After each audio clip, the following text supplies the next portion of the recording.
प्रिय विद्यार्थियों, आप सभी का एक बार फिर से आज की इस ऑनलाइन वीडियो पाठशाला में स्वागत है। और आज हम आपको बताएंगे न्यूटन के गति विषयक नियम। देखिए, सबसे पहले हम बात करेंगे जड़त्व की, इनर्शिया, जिसको हम न्यूटन का गति विषयक प्रथम नियम भी कहते हैं। न्यूटन ने गति से संबंधित 3 नियम दिए और उन 3 नियमों में जो पहला नियम है उसे बोलते हैं जड़त्व का नियम। तो जड़त्व क्या होता है, पहले हम इस पे चर्चा करेंगे, इसको समझने का प्रयास करेंगे। देखिए, जब कोई वस्तु किसी भी बिंदु पर या किसी भी जगह पर स्थिर अवस्था में है तो वो स्थिर अवस्था ही में रहेगी, या अगर वस्तु एक समान चाल से किसी दिशा में या किसी तल पे चल रही है तो वो एक समान चाल से चलती रहेगी जब तक कि उस पर कोई हम एक बल नहीं लगाते हैं, कोई एक्स्ट्रा फोर्स उसमें नहीं लगाते हैं, तब तक कि वो अपनी स्थिति को नहीं बदलती, अपनी अवस्था को नहीं बदलती, अपनी पोजीशन को नहीं बदलती। यानी अगर वो गति स्थिति में है तो गति स्थिति में ही जड़ रहेगी, स्थिर अवस्था में है तो स्थिर अवस्था ही में रहेगी। ठीक है। अब आप सोच रहे होंगे कि ऐसा कैसे हो जाएगा। वस्तु अगर चल रही है, हम किसी गेंद को जो है किक मार रहे हैं, बॉल को, फुटबॉल को किक मार रहे हैं, लेकिन कुछ समय के बाद वो रुक गई है, तो अब तो उसमें कोई बल नहीं लग रहा था, कैसे रुक गई? उसमें भी एक बल लगा, घर्षण बल लगा उसमें। तो इस प्रकार से वस्तु पर कुछ न कुछ बाहर से कोई एक्स्ट्रा फोर्स लगता है, तब जाकर के ही वस्तु अपनी अवस्था परिवर्तन करती है। तो सीधा सीधा मतलब मेरा ये है कि जब कोई वस्तु गति अवस्था में है तो वो गति अवस्था में ही रहेगी, अगर वस्तु स्थिर अवस्था में है तो वस्तु स्थिर अवस्था में ही रहेगी जब तक कि उस पर कोई एक्स्ट्रा फोर्स नहीं लगता है, कोई बाहर से कोई बाह्य बल नहीं लगता है। और इस गुण को हम बोलते हैं वस्तु का जड़त्व गुण।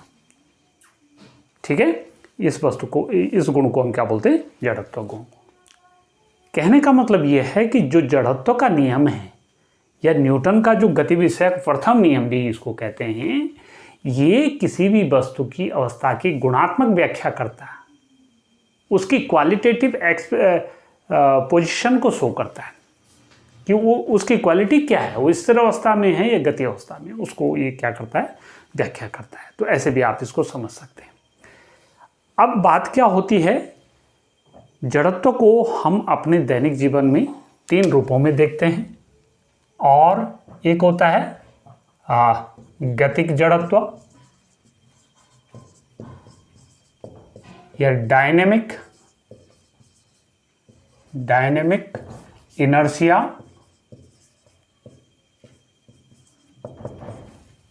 दूसरा होता है, अभी मैं इन पे चर्चा करूंगा, गतिक जड़त्व हो गया, विराम जड़त्व या जिसको बोलते हैं इनर्शिया ऑफ रेस्ट, यूं भी कह सकते हैं, इनर्शिया ऑफ रेस्ट। और तीसरा आता है दैसिक जड़त्व या दैसिक जड़त्व, यानी दिशाओं से संबंधित, डायरेक्शनल इनर्शिया।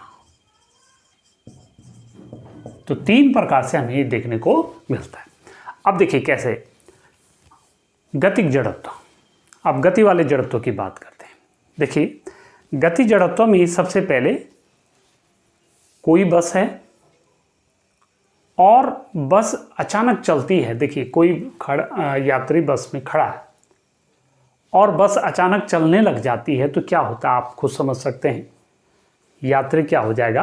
पीछे की ओर गिर जाता है, क्योंकि जो हमारे शरीर के कमर के नीचे का हिस्सा है वो बस के साथ ज़्यादा कांटेक्ट में है, जिस कारण से वो तो बस के साथ गतिमान स्थिति में आ जाता है। लेकिन जो ऊपर का हिस्सा है, कमर से ऊपर का हिस्सा, यानी हमारी जो बॉडी का सेंटर पार्ट है उससे ऊपर का हिस्सा, वो अभी भी स्थिर अवस्था में बना रहना चाहता है, जिस कारण से बस वो व्यक्ति क्या हो जाता है, पीछे की ओर गिरता है। एक बार पहला उदाहरण कि भाई बस का अचानक चलने पर यात्री का पीछे की ओर गिर जाना। दूसरा है, हम देखिए किसी कंबल को जब झाड़ते हैं या किसी कपड़े को झाड़ते हैं तो उससे धूल के कण निकल जाते हैं, ठीक है, या उसमें डंडी मारते हैं तो उससे धूल के कण निकल जाते हैं। तो होता क्या है कि जब आप किसी डंडे से कंबल को पीटते हैं तो जिस स्थान पर चोट पड़ती है डंडे की, उस स्थान पर का जो कंबल होता है वो गति अवस्था में आ जाता है। लेकिन जो धूल के कण होते हैं अभी भी स्थिर अवस्था में, क्योंकि अपनी मूल पोजीशन में ही बना रहना चाहते हैं, जिस कारण से धूल के कण वहीं पर छूट जाते हैं और कंबल आगे बढ़ जाता है। तो धूल के कण हल्के होते हैं तो वायु में उड़ने लग जाते हैं, ठीक है। ऐसा ही उदाहरण है, पेड़ की शाखा को जब हिलाते हैं तो फल नीचे गिर जाते हैं। तो पेड़ की शाखा को जब हम हिलाते हैं तो पेड़ की शाखा तो गतिमान स्थिति में आ जाती है, लेकिन जो फल होते हैं अभी भी अपनी विराम स्थिति में ही बना रहना चाहते हैं, ठीक है, जिस कारण से फल अपनी जगह पे और शाखा आगे बढ़ जाती है, जिस कारण से फल नीचे गिर जाते हैं। यूँ भी आप समझ सकते हैं। चौथा उदाहरण मैं बताऊं आपको कि कांच की कोई खिड़की है, देखिए, तो उस पर अगर आप पत्थर मारेंगे तो पत्थर से क्या हो जाएगा, सारा शीशा चटक जाएगा, क्योंकि उसका वेग उतना नहीं होता। तो इस पर बाद में भी चर्चा करेंगे अभी। लेकिन अगर बंदूक की गोली उसमें लग जाती है तो डायरेक्ट उसमें जो है बंदूक की गोली के बराबर छेद होकर के गोली आर पार निकल जाती है, शीशा नहीं फटता। तो वो भी एक प्रकार से, क्योंकि बंदूक की गोली का बहुत ज़्यादा वेग होता है, जिस कारण से जिस एरिया पर वो गोली जो है उसको स्ट्राइक करती है वही पोर्शन क्या हो जाता है, गतिमान स्थिति में आता है। बाद बाकी जो शेष भाग होता है वो क्या रहता है, अभी भी अपनी स्थिर अवस्था में रहता है, जिस कारण से शीशा आपकी बार चटकता नहीं। तो ये इसके हो गए। फिर बात करते हैं विराम जड़त्व की। तो विराम जड़त्व के भी कई उदाहरण हैं जिसको आप देख सकते हैं अपने दैनिक जीवन में, और उसके भी इन्हीं को आप कह सकते हैं कि जैसे मान लीजिए चलती गाड़ी में अचानक, चलती गाड़ी है अचानक रुक जाती है तो हम क्या होते हैं, आगे की ओर गिर जाते हैं। तो इसका भी वही कारण है, क्योंकि देखिए हमारे कमर के नीचे का हिस्सा तो गाड़ी के साथ ही रुक जाता है, लेकिन जो ऊपर का हिस्सा होता है अभी भी गाड़ी के साथ गतिमान एक समान चाल से बना रहना चाहता है। तो इस वजह से गाड़ी के साथ नहीं, गाड़ी तो रुक जाएगी तो नीचे का हिस्सा तो गाड़ी के साथ रुक जाएगा, लेकिन ऊपर का हिस्सा उसी चाल से अभी भी बना रहना चाहता है। तो इस वजह से हम आगे की ओर गिर जाते हैं।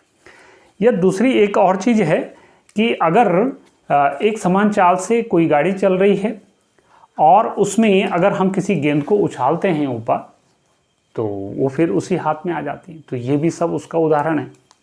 ऐसे ही हम क्या कर सकते हैं कि अचानक कोई यात्री चलती गाड़ी से, वैसे नहीं करना चाहिए, लेकिन अगर कोई उतरता है तो उसे क्या करना है, अगर वो उतरता है तो वो फिर जिस दिशा में गाड़ी चल रही होती उसी साइड को गिर जाता है। तो इसका भी वही कारण है, क्योंकि जो है हमारा जो शरीर होता है ऊपर का हिस्सा वो जो है अभी भी गाड़ी के साथ जो है गति स्थिति में रहता है और नीचे का हिस्सा एकदम रेस्ट में आ जाता है और हम आगे की ओर गिर जाते हैं।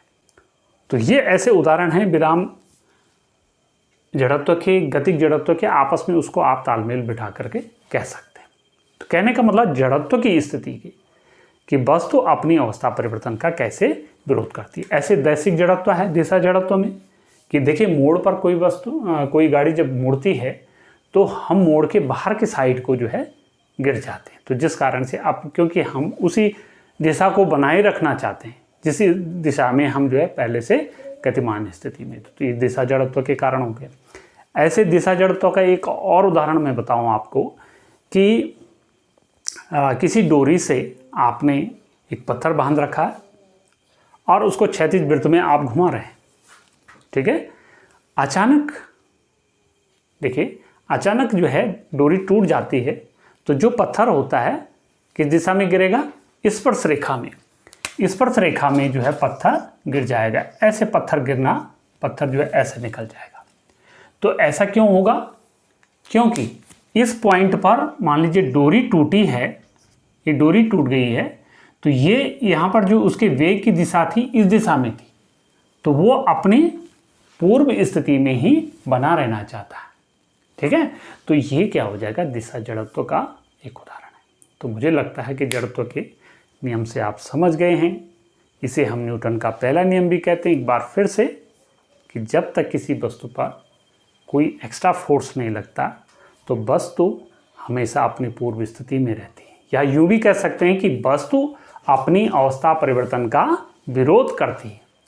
ऐसे भी आप इसको समझ सकते हैं कि जितनी भारी वस्तु होगी वो अपनी अवस्था परिवर्तन का ज़्यादा विरोध करेगी, और जो कम द्रव्यमान की वस्तु होगी वो अपनी अवस्था परिवर्तन का कम विरोध करती है। दूसरे शब्दों में जड़त्व जो है वस्तु के द्रव्यमान की भी एक माप होती है। किसी वस्तु का द्रव्यमान जितना ज़्यादा होगा वो उसका जड़त्व भी उतना ही अधिक होगा। तो ये था आपका जड़त्व, और मुझे लगता है कि आप इससे समझ गए होंगे। तो बार बार वीडियो को रिपीट कीजिए तो आपको बिल्कुल समझ में आ जाएगा। तो चलिए मिलते हैं फिर आगे अगली वीडियो में, और उसमें समझेंगे हम संवेग, संवेग के बारे में, मोमेंटम क्या होता है उसके बारे में समझेंगे। तब तक के लिए आप सभी का धन्यवाद।